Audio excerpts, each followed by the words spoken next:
Welcome to the start of our Coaching Culture series. In this series, I'll be conversing with HR directors and senior leaders about their experiences in creating a coaching culture. We'll explore what they did and why they did it, and ask them to share the lessons they learned and what, if anything, they would do differently in this new world of work. My guests today are Maureen Sumner and Morna Dason-Barber. I worked with both of these fantastic people to build a coaching culture while they were in senior positions within the British Standards Institution, BSI. Maureen as the MD of EMEA Business and Morna as the HR Director. Both have now moved on from BSI, but they continue to hold senior roles. Maureen as a non-executive director and mentor to many companies, and Morna as the HRD at the Institution of Engineering and Technology, IET, where she and her team are just about to start the journey to create a coaching culture. So welcome both. It's a real honour to have you as my first guests in the Coaching Culture podcast series, and I'm excited to explore the lessons learned and top tips you can share with our listeners. Thank you, Trayton. Very happy to be here. Delighted to be joining you and Morna. Good to be working with Morna again. It's nice to have the three of us back together. It is. I guess where we should start with the conversation is that simple question around what would we or how would we define a coaching culture? So Maureen, how would you define a coaching culture? Well, I think it's almost easier to say what isn't a coaching culture, which is one where there's very little ownership, accountability or empowerment. So people are being used to being told what to do as opposed to thinking. So that the opposite of that is where it's not the leadership team that are doing all the work and all the thinking and all the ideas are coming from them, but actually it's coming from within the business, and that drives an energy in the business and a dynamism that is actually amazing to watch. Yeah.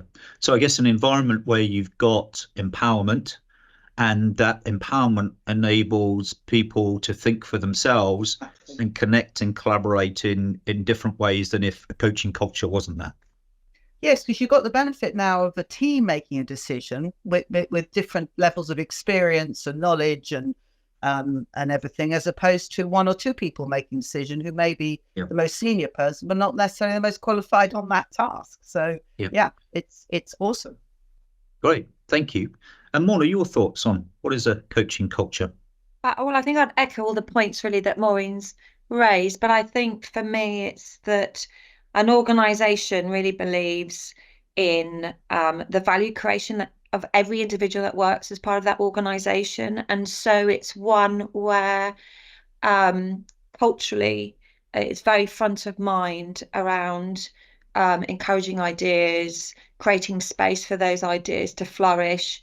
I think it's about really focusing on the confidence level and encouraging confidence, so developing individuals, those individuals really flourishing in terms of their confidence as they figure out themselves that actually often the problems to be resolved lie within them. So I think that's where it really starts to come to the fore. And I think as Maureen's called out, it's when leaders step back and allow that to happen and create the space for that to happen, that you really start seeing it, as Maureen described, kind of that magic starting to take place. Yeah. One of the words I really love that you said there, Morna, is gives people the confidence, because I'm not sure that's something that leaders think about. Not just the competence to be able to be coached, but also bringing up the confidence that they know the answer, that they are able to think and find the solution. And that, over time builds up so that they have the confidence to put forward different ideas into that space which leaders are giving them. So that's a secondary, certainly, value that I notice in creating coaching cultures. Brilliant. Yeah. I think that's a hugely important point, and I think you're absolutely right.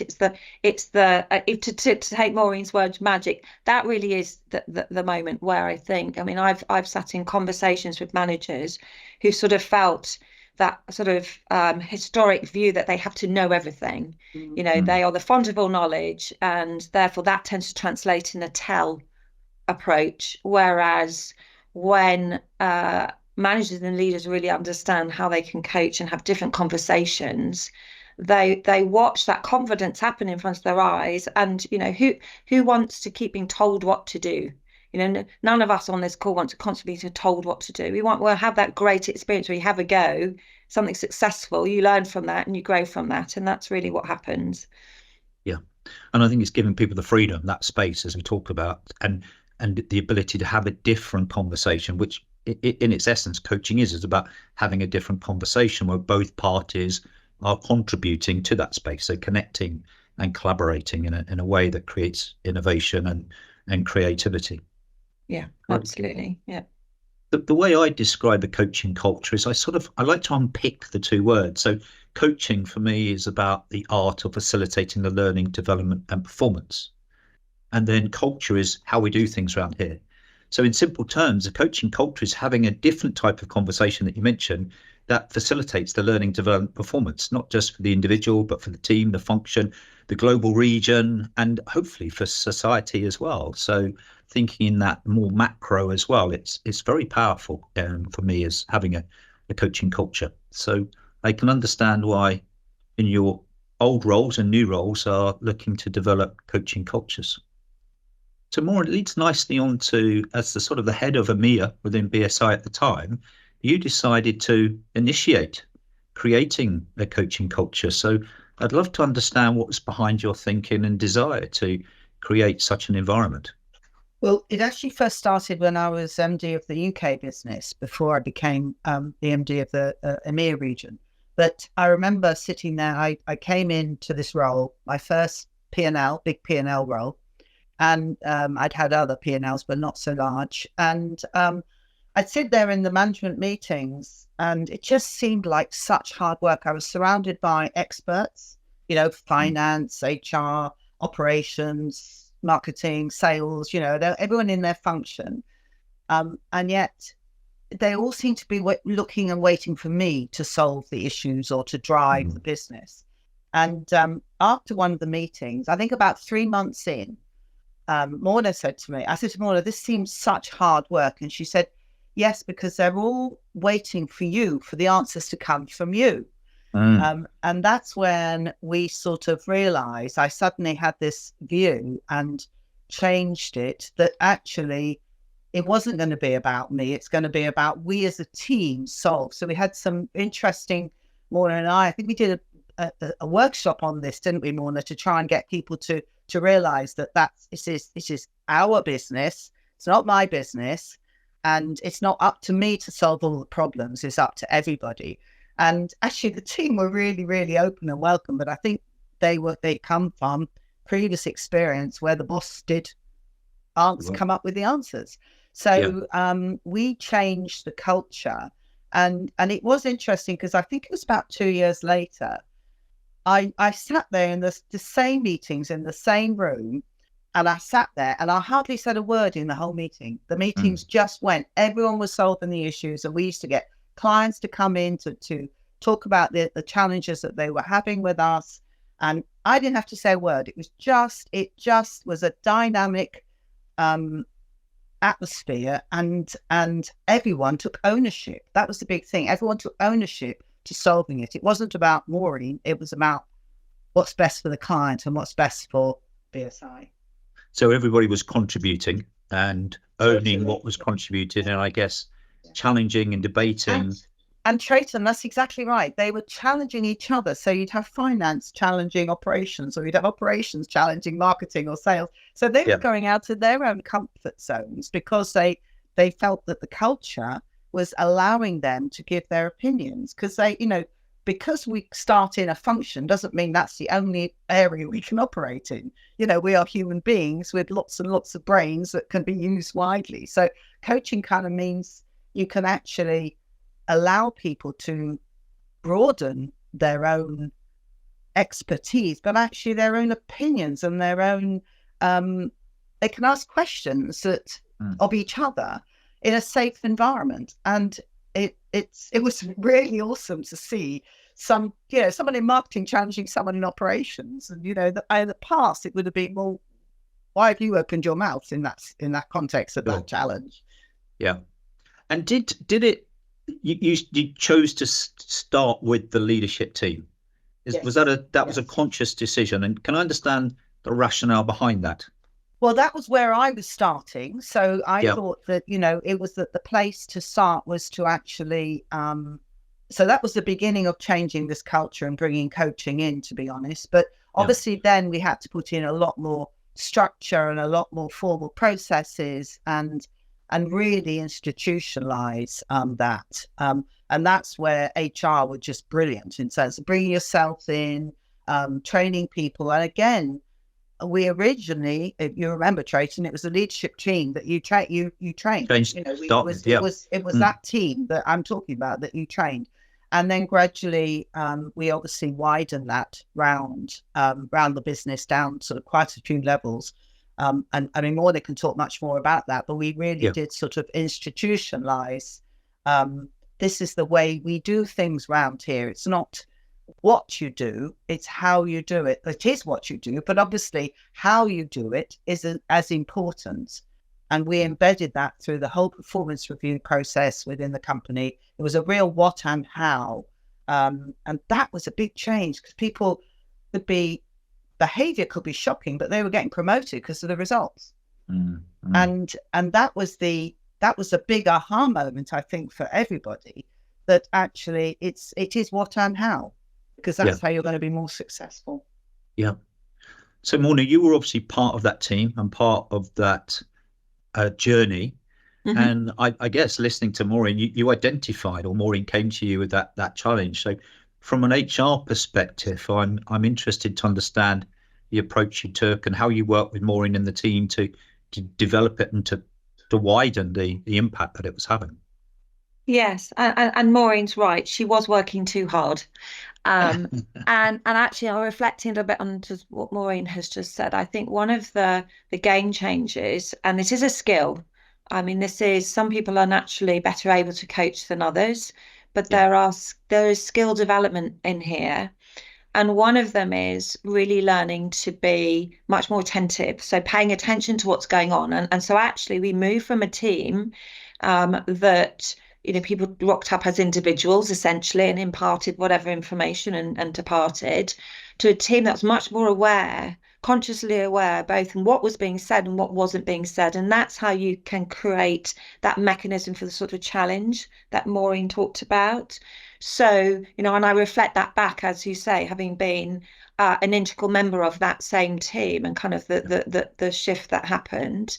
In terms of the approach, so I guess you would probably expect me to have a view that it's led from the top. It makes it so much easier. I mean, it is authentic, so this came from Maureen saying things need to be different, and it simply wouldn't work if Maureen said, well, things need to be different, but I'm going to carry on operating in a particular way, and that will be incompatible with what I'm asking you to be like. So it was very much about calling out, well, what's the change that we need? How do we want people to show up differently? And our finance director at the time, as an example, was quite uncomfortable. This was not something that was natural in him in terms of showing up and sort of perhaps challenging or asking different questions and so on in the way that we were now kind of wanting people to be. So there is that. The choice was, let's invest, let's do it in a structured way, but let's lead from the front. We're all in it together, as Maureen described, and really role model out to the wider organisation that we're serious, because it's a clear signal that you're serious if your senior team take that time and invest that time to, do their own development, develop the skill set, and then remain, utterly committed to this is how things are going to be different around here. Yeah. So it's leading by example. Leading by example. At the top with this example here. We had the benefit too that we had done an engagement survey. And one of the classic questions in the engagement survey is, do your leaders, walk the talk? And there was a gap. And so, there was data there to be able to reflect back and say, this is what our teams are telling us, that they don't have a sufficient voice. They don't feel we're walking the talk. We now need to do something to address that. So it was data that we could use for ourselves, but also to play back to the wider organisation of why we wanted to change. And it's interesting you say about the employee engagement, because a lot of other organisations we work with, that's a starting point. It's just to sort of say something isn't working, something needs to change. And you talked about developing the skill set. In my mind, and I think something the two of you did extremely well, working with the executive team and developing that wasn't just a skill set, but shifting mindsets that we needed to behave differently if we wanted a different outcome. Yeah. So yeah, Maureen, you were going to say something on top of that, I believe. I was going to say, actually, the other thing that's astonishing about this whole thing is the business was the most successful it had ever been.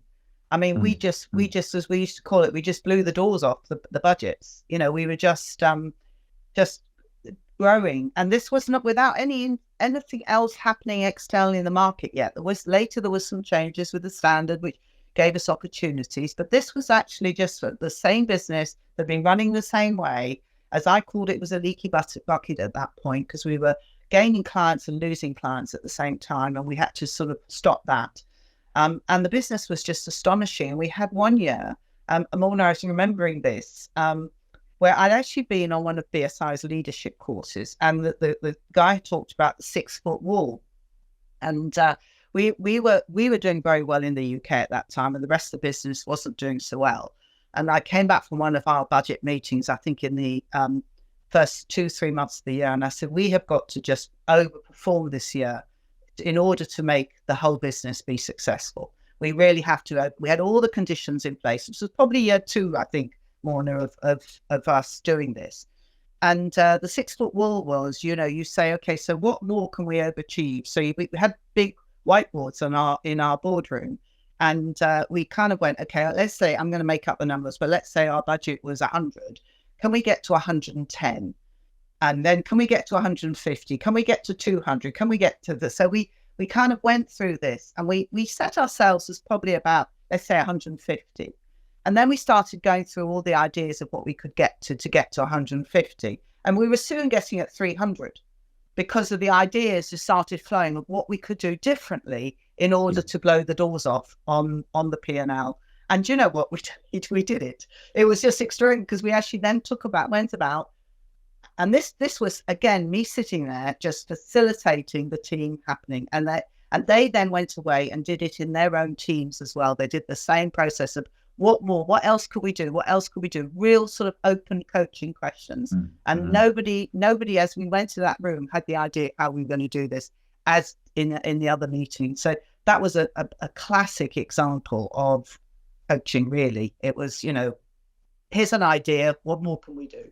Yeah, and I think it's a brilliant example of coaching, not just at an individual level, but a team level and an organisational level, where you're setting the performance context and ambition, and then getting people to contribute into that space that we spoke about, with the confidence to do that, with the their innovation and creativity to find solutions to raise their game. And that was the beginning of a real change in the organisation, because of that, we started doing things differently. Just because of that, we started doing things differently. We treated clients differently. It was a transformation that set about on us having to do better. Yeah, fantastic. So at the moment, I guess I'm picking up 3 key learnings here. One, it is important, but not necessarily critical, to have senior leadership buy-in, which we can come back and talk about. It's the other thing I'm picking up, and our listeners probably are as well, that this isn't a sort of silver bullet. It doesn't happen necessarily overnight. I mean, we're talking about a year to 2 years to really get the response to that. And then what I'm also picking up, it's really important, alongside the coaching, to have good leadership and a clear direction of the targets and the outcomes, where you're trying to focus that behaviour and new attitude onto. Yeah, great. And Trayton, I would say, it isn't a silver bullet, but it is a game changer. Yeah. It's as close as it gets. If you really want to lift and shift and change the organisation culture for the better, coaching really enables you to make some demonstrable progress with that. And we saw, Morna, how well people responded to it. So the leaders started doing it, the team started doing it, And, then we brought you in, we brought in lots of coaching training.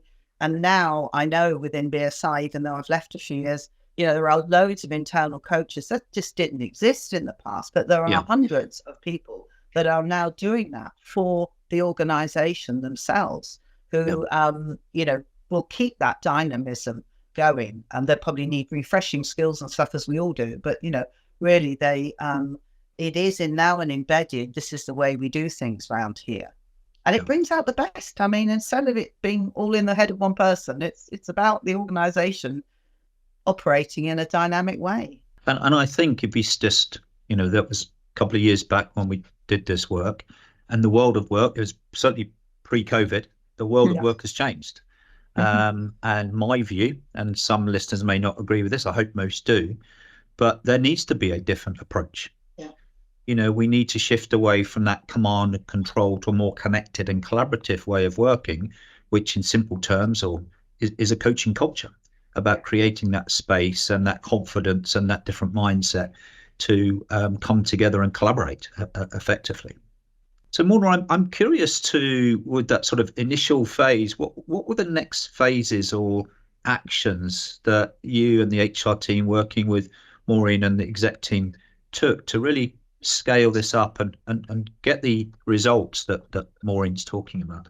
Yeah, so I think a number of things, because this doesn't happen sort of in isolation. So, we looked, I think, as Maureen's touched on, well, how do we ensure that our approach to performance management has coaching as an integral part?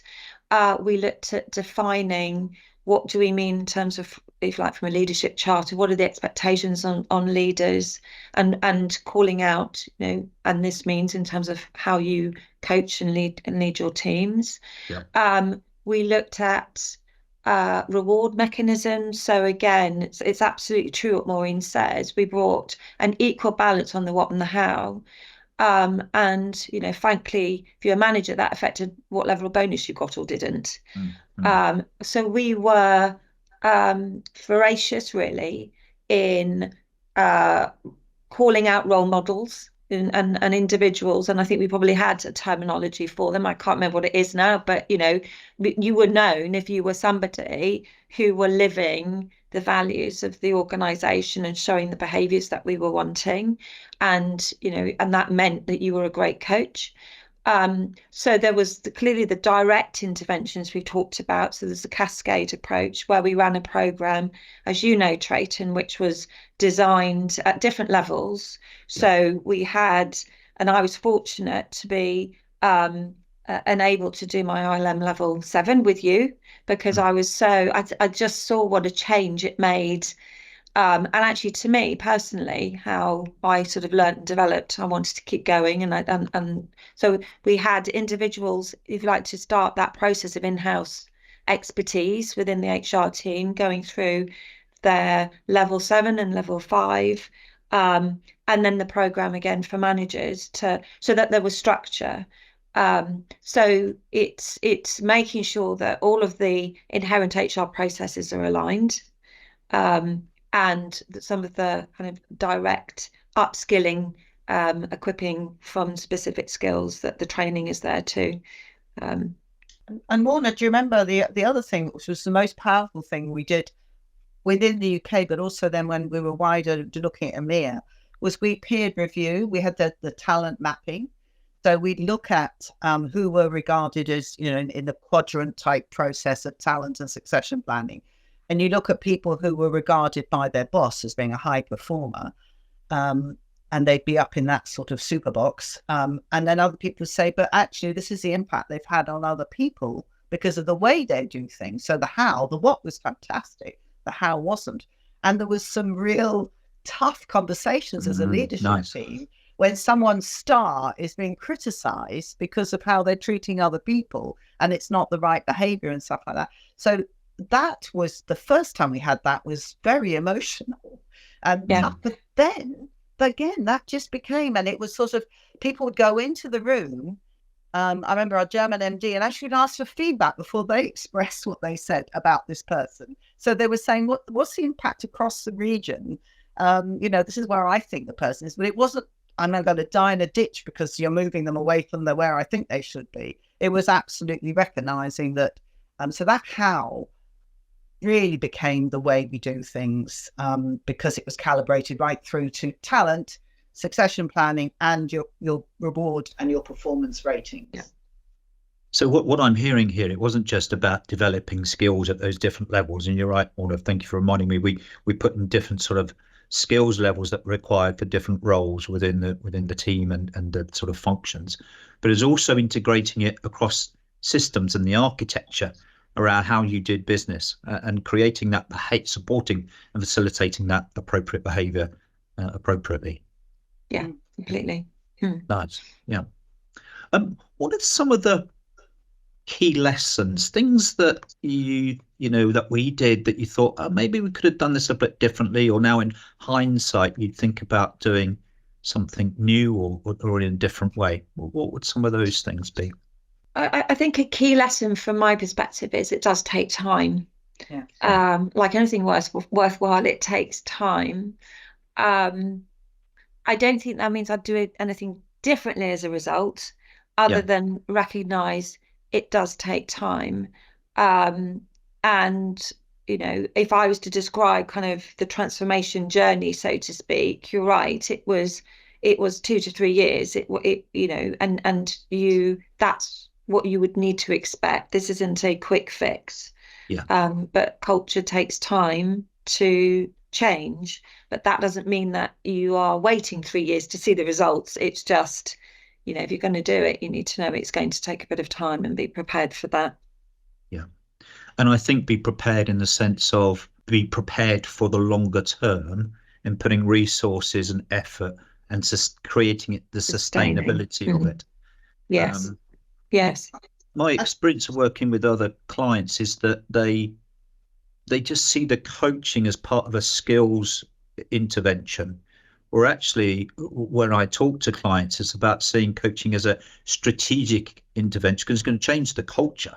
It's going to change how you do things. And although the impact of that may take, 2 to 3 years, those are strategic impacts, whether that's growing revenues, whether that's customer experience, employee engagement. Those are long-term elements that will stay around for a long time. Yes. Maureen, I think you were going to jump in with some thoughts. I think I was just going to say that, as Morna says, it takes time, but actually, and you have to stay at it. And actually, I think my lesson that I think we did very well, Morna, was we didn't let HR own it, to be honest. They are absolutely brilliant at everything they did, thought about things, the detail, this whole way of calibrating. It was just awesome what we put in. But by then, everybody could have seen the results. So there wasn't any pushback. And if there was pushback, like this calibration of people's, where they were on the talent box and things like that, succession planning, people understood it because of the process we've gone through. So it's not, you can't introduce that thing right on day one. That comes once you're actually, I can understand the difference between how and what now, and how is important. So, and then people kind of really realize that their star performer might need some work still before, and they could be even better. So it takes time, and it has to be owned by the business with brilliant HR people alongside. And if I may build on that, Maureen, as well, I think from my own experience, it's not just about giving people the understanding about coaching or what you're trying to achieve and where the benefits are, but it's for them to see the value of that different way of working, making life, if you like, easier for them, and enabling them to use those approaches in their day-to-day work, rather than it's an add-on, it's an extra hour I've got to have a coaching conversation. It's not that at all. It's just having different conversations in different ways, which evokes and creates that innovation and creativity across the team, across the organization. So those for me are key elements for organizations to think about when putting in place a sustainable cultural shift. You're getting the best out of everybody instead of it being one or two people. In any team, there's always one or two noisier people or high performers who will dominate it. Whereas actually, as we all know, the introverts and the deeper thinkers have got absolutely huge amount to contribute, and usually can't get a word in edgeway in in some cultures and some meeting cultures. Trayton, just to build a little bit, I'd say the other thing is, of course, we've talked a lot about skills for people to coach, but it's actually one of the lessons is the readiness for people to be coached. So we did pay attention to that a little bit, and I think it's a really important lesson that says there has to be a readiness, I guess, I can't think of the right word, a preparedness for people in the organisation to know that actually we are going to do things differently, and you may discover that your manager is going to try some things and it's going to be a bit clunky and a bit wonky to start with, but this is what we're trying to do. So you need to look at it at both ends, and that would be a really important point. And it's one of the key lessons I took away from working with the two of you on this project. And actually, we did an audit of, if you remember, against the culture shift. And what that audit showed was that the people that were being coached, the coachees, were not ready, willing and able to be coached. So they were pushing back. So one of the things that would have created my learning from working with you on this project would have created even more increase in performance and acceleration of the changes would have been finding a way of, as you say, getting the coachees ready for that shift so that the whole organization was moving as quickly as it could together. So that for me was a really good takeaway. And when you think about it, it's crazy. There are two parts with any coaching relationship, the coach and the coachee. It's, you've heard me talk about it's a dance, and you need to make sure that everybody understands the dance, why they're going to dance, and enjoys the dance and knows how to have that dance. So, I think it's a really good point, Morna. The other bit that I guess I came away a little bit frustrated that we didn't pick up on something. If I recall, at the same time as the coaching initiative, there was a customer first initiative happening.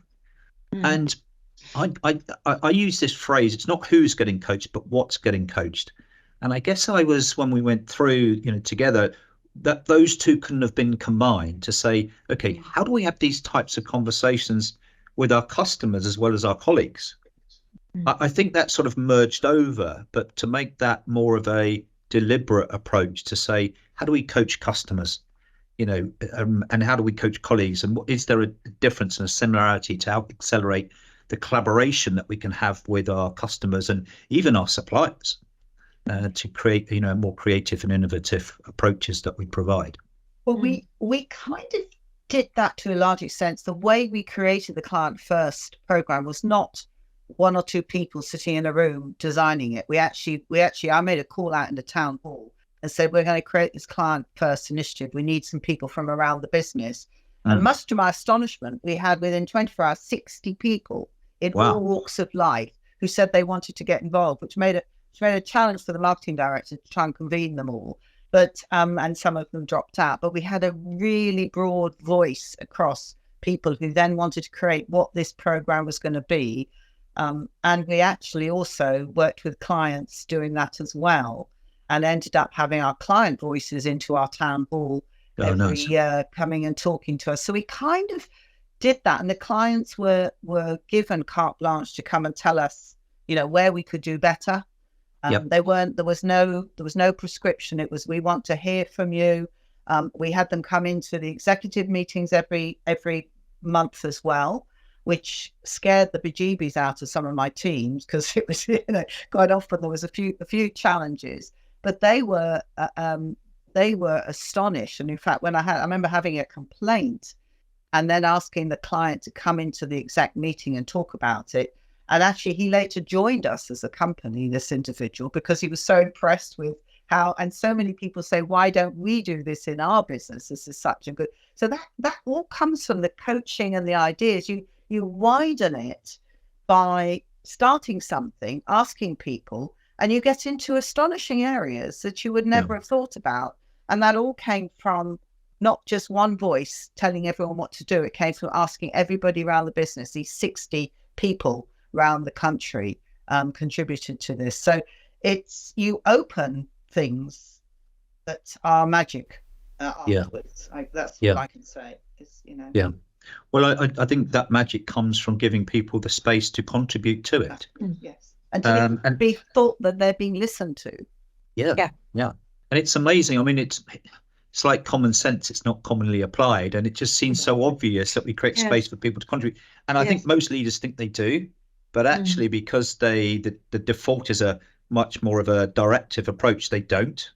And it's certainly an experience we have with other clients that come on our programs. They go, I didn't realize the advice monster was so rampant within me, and I need to control that and give people the time and space and be present for them to be able to contribute to that.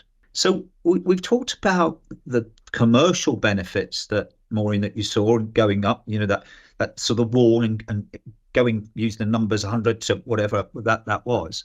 What were some of the other benefits, Morna, from a people perspective and a sort of a sustainability perspective, in the sense of sustaining a culture that can operate and make it an environment where people found greater levels of engagement, enjoyment in BSI?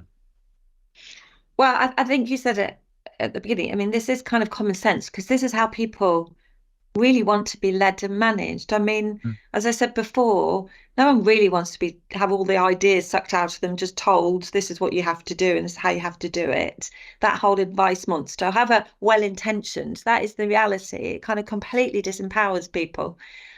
So I would say that, you create this environment where, suddenly people really feel that they genuinely have the space to think. You recruited me for my brain. You've recruited me for something to come in and have a voice and contribute. So, letting that happen is really important. I think there's kind of some intrinsic motivators here. We know that people feel really motivated when they're clear about what they need to do and then kind of that clear purpose, when they feel that they're being developed and kind of that's that confidence bit, and then they feel they're accountable for something. And I think you touched on it. The world has changed. We've worked now, a huge amount of trust came out of COVID. Everyone flipped to virtually. Everyone had to get on and was trusted to get on and do their jobs well.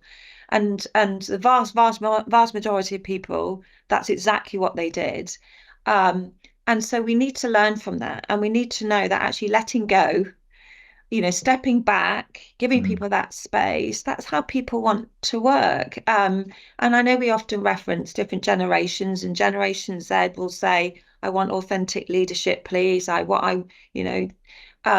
I think everyone, that people thrive in that sort of environment. Fundamentally, that's kind of what people value. So once you've done, you've created that, and by the way, if you don't, the converse is people won't stick around, people won't join, and people won't stick around. And those that are sticking around are not contributing half as well as they might or should. So they're not creating that value for the organisation. So, to say it's the common sense, it's the obvious kind of mechanics that you need to have in place to get the best out of your people is probably an understatement, really. But, so you are therefore creating that environment that people want to be part of. And in wanting to be part of it, they want to stay and they want to contribute. And no one's going to stay in an organisation and commit, for decades. But you want to have people commit and do their best whilst they are, working for you, and then move on and do other great things for other organisations too. Yeah. So I guess there's two questions here. What are we going to gain from doing it? Which there are lots of benefits. And the alternative to that is, what's the cost of not doing it in the longer term to our organisation? And I guess the sustainability of keeping people, not only keeping people, but also attracting great talent so they want to come and work within that environment. Yeah. Well, completely. But I think if you do imagine you have a workforce of X, 10, 20, 100,000 people, every person can contribute, and then the net effect of all of that is huge for the organisation. So every voice that gets diminished because we haven't created that right environment, it's just a massive cost burden. And inefficiencies, and which is the cost and all that stuff. So exactly. Yeah. Maureen, anything to build on that from your perspective? Well, I think a culture is a dynamic beast, really. And what we saw was that we started doing, by good fortune for us, we started doing employee engagement surveys in BSI around the same time, and client satisfaction surveys. And you could see it metrically. Our employee engagement surveys in the UK were really high, considering we were the biggest single business as well at that time. And what happens is people refer to other people and say, come and join this great organisation. So actually our recruitment, we ended up with a huge amount of internal referrals as opposed to having to pay agencies and used, in fact, we stopped using agencies. We had a few of our own recruitment people, and we had referral programs, and people felt confident to bring people in. And likewise, as I said, we turned a complaint into a client, into an employee. Wow. in one instance, because they thought they loved the culture, what they saw. So they kind of went, I want some of this as well. So, it's a beast that keeps on giving if you keep feeding it, and you have to keep feeding and you have to keep changing, and don't get complacent, because, it has to keep evolving. As Morna said, the whole world has changed from the time where we were talking about here. And I was looking at a LinkedIn research that's saying that more than half the members say the skill sets to do their own job today will be changed by 65% by 2030. So, they have to learn to do things differently, because what they know isn't going to be so valued. It's what they do as opposed to, what they know. Yeah, there's some fascinating stats out there that are showing things are changing. And, I say to my clients, don't become the boiling frog. The water's getting hotter. I've got this vision now of a coaching as a beast, Maureen, but a beautiful beast that can add real value. Just to clarify what we mean by the beast there. It started in the room of 10 people in the UK. Yeah, and then escalated. And then it, went out to 1,000 or something, 1,500 employees we had, and then it went into the other businesses. So you have to start somewhere, and success breeds success. And that's what we showed. Going back to that meeting where it was all about me, hard work. 2 years later, I sat round, and I remember looking at Morna, and I don't think I said anything virtually the whole meeting. It was that the meeting was just being run by the team, and they were just it happened. It was just happening, and it was much more successfully than if it just come from my head. So and that's the beauty of the beast, as they say. Great. So certainly time is getting the better of us. But what I'd like to do, which I ask all my guests, is around our purpose, which is coaching for a better tomorrow. And because this is the Coaching Culture podcast, I want to link those questions into, if we're going to coach for a better tomorrow, where does a coaching culture come into that approach, and any other top tips that you can give our listeners? So, Maureen, if I go to you first, and then Morna, I'll come to you afterwards. I mean, everything we talked about, and we're talking about what Morna and I were doing quite a few years ago, the world has changed, as we just said, much faster. And you can't have everybody in the same room all the time in meetings. It's not that. So you have to know that, people are doing the right thing behind their closed doors, behind their meeting rooms. So, you have to, and that's how a culture breeds. It's when everybody knows how behavior should be. They don't have to be in a room. They don't have to be around people. That's where the culture changes, because they're going to behave exactly the same way when they're sitting in their own offices, sitting in front of a Teams or a Zoom meeting, as they would have done in that same room. So, and that's where change happens, because everyone, that's just the way we do things around here now. Why would we do anything else? It works. And people own it and feel they own it. Absolutely. And can see the benefits of that. Yeah, it changes you as an individual. Yeah. I mean, I carried on then when I started looking after the European businesses after that. I then changed the way I managed and led those people who weren't behaving like that within their organisations. And they found our meetings very strange because it was a different way of managing it. And then gradually that goes through. So it's sort of, we took it into the rest of the EMEA region. Yeah, nice. And Morna, for you? So I think it's going to become even more relevant for the kind of future world, because it's about relationships. So I know there's often, lots of topics of discussions around AI and how that's going to further change the world of work. But I like to think of it as, yes, there'll be tasks that get done by AI, but relationships with people will become more important. So, the value creation by having great conversations, and that's where you can see coaching being ever so relevant and even more relevant. So yeah, the world's a better place when we're able to when we listen really well to each other, we have great conversations. So yeah. Great. And I think, who wouldn't want a better world? Who wouldn't want a better world? Use coaching to develop a better tomorrow, not just for us, but for society as well. So Morna and Maureen, as ever, it's been a real pleasure. I've loved our conversation. We could go on and talk more, but thank you for giving our listeners insight and all the lessons learned. So thank you for that. Thank you. Thank you.